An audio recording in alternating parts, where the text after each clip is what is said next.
All right, gentlemen, welcome to today's mandatory explainer briefing. Listen up, because today we are unpacking the precise ethical framework you absolutely need to navigate your real-world social interactions safely and effectively.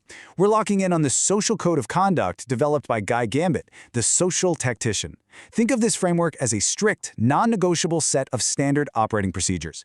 It is designed specifically for guys who are out there seeking to build mutually safe, consensual, and beneficial romantic relationships with women. So, gear up and pay close attention. Mastering these 5 rules isn't just a suggestion, it's a mandatory prerequisite for your success in the field. First, let's assess the inherent risks of socializing. Now, hiding behind a screen as a keyboard warrior, that presents minimal risk, right? You're physically removed from the situation. But your ultimate success with women, whether you first match on Tinder, slide into DMs on Instagram, or meet through mutual friends, hinges entirely on taking things offline. Entering the physical field carries significant real-world stakes. In real life, or IRL, interactions are where the actual risks and, honestly, the real rewards actually live. So, to mitigate these field risks, we're going to cover 5 standard operating procedures today: respect and safety, legal boundaries, verifiable consent, health protocols, and finally, the prime directive. These 5 areas form your completely non-negotiable code of conduct. Okay, let's open the threat matrix with Section 1, Respect and Safety, which brings us to the Rule 1 Standard Operating Procedure. Rule number 1 is absolute. Never use violence or disrespect. This foundational rule ensures that all your interactions are firmly rooted in mutual respect and physical safety. Look, harassment, stalking, or bullying, they have absolutely no place in your engagements, period. No matter what kind of negative response or rejection you might encounter from a woman in the field, you are required to respond calmly and logically. You literally have to leave your ego at the door. If you feel yourself getting angry, protocol dictates you just politely remove yourself from the situation entirely. The Stoic philosopher Seneca actually hit the nail on the head when he said, "All cruelty springs from weakness." Projecting negative energy or disrespect doesn't make you look tough, guys. It really only highlights your own vulnerabilities. Plus, spreading negative energy into the world is just strategically ill-advised. Eventually, you're going to run into someone bigger, stronger, or faster who will gladly deliver the negative karma you've been earning.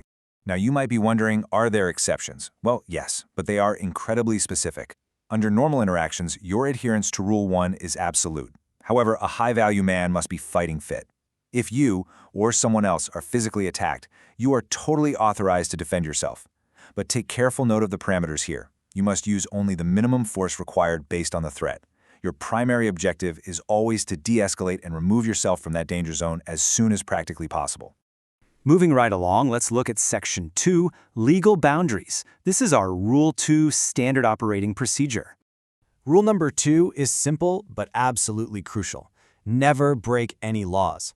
Legal entanglements, arrests, or a criminal record are direct, massive threats to your physical, mental, emotional, and financial freedom.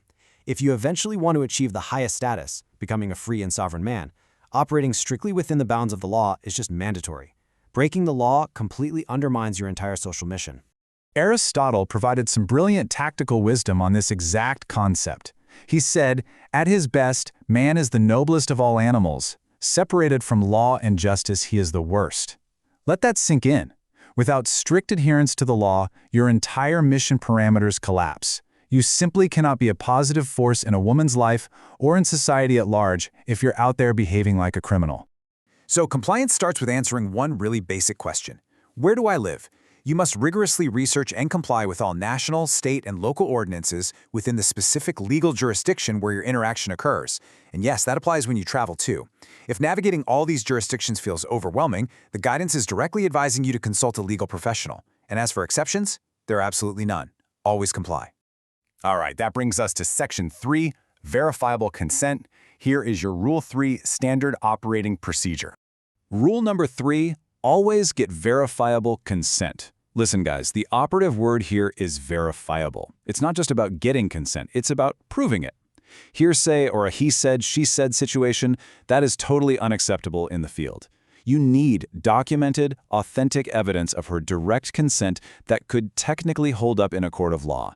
This protects both of you and ensures any sexual escalation remains a mutually positive experience. Think about what Thomas H. Huxley famously stated. The man of science has learned to believe in justification not by faith, but by verification. Verification, not blind faith, is the absolute requirement here. You cannot simply cross your fingers and hope that a woman's enthusiasm will protect you after the fact. You have to verify it. Executing this smoothly requires a high level of personal integrity and serious social acumen on your part as a man navigating romantic situations. To capture that verification, you must execute 3 distinct chronological steps flawlessly. Step 1. Before sex, you should strongly consider screenshotting any digital communications where she implicitly or explicitly consents to a relationship. Step 2. During sex, you are absolutely required to get enthusiastic verbal consent. If you meet any resistance whatsoever, you stop immediately, agree to take things slow, and make no further advancements. Step 3.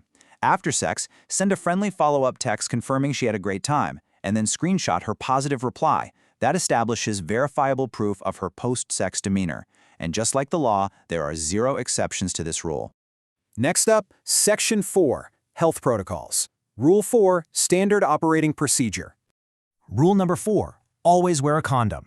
Unprotected sex introduces massive, life-altering risks into your life, specifically regarding sexually transmitted diseases and unplanned pregnancies. Because field deployments and social interactions can often happen spontaneously, you're required to prioritize the physical health of all participants. Honestly, you need to consider this your bare minimum standard for any sexual engagement.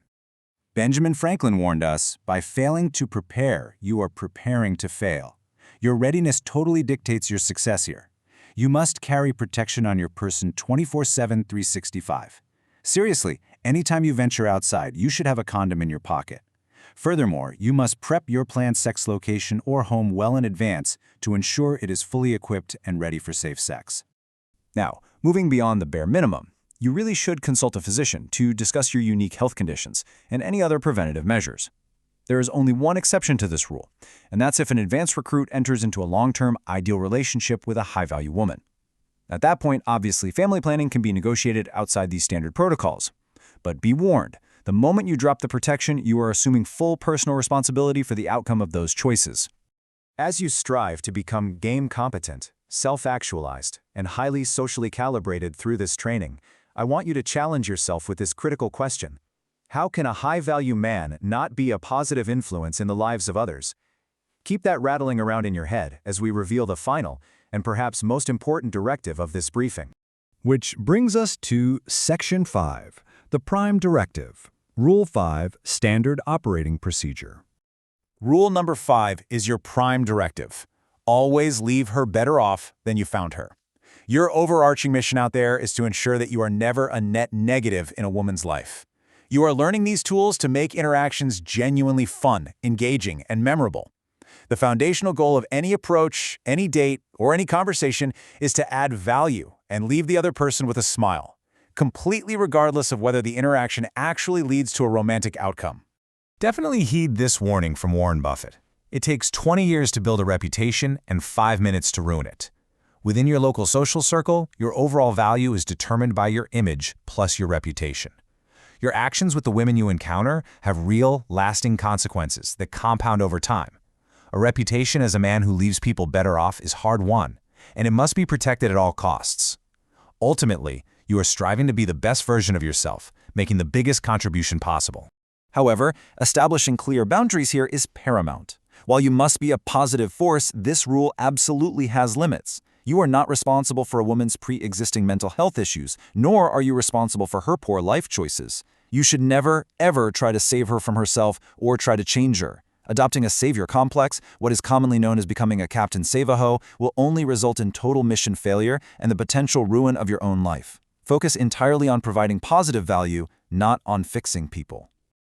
All right, let's wrap this up. These 5 ethical rules run constantly in the background of your social operating system to prevent catastrophic crashes, legal ruin, and social failure. By mastering respect, law, consent, health, and positive value, you protect yourself while elevating literally everyone around you. The code is written, the protocols are active. So the only question left for you is, will you master the system or will you let the system master you? Get out there, go win.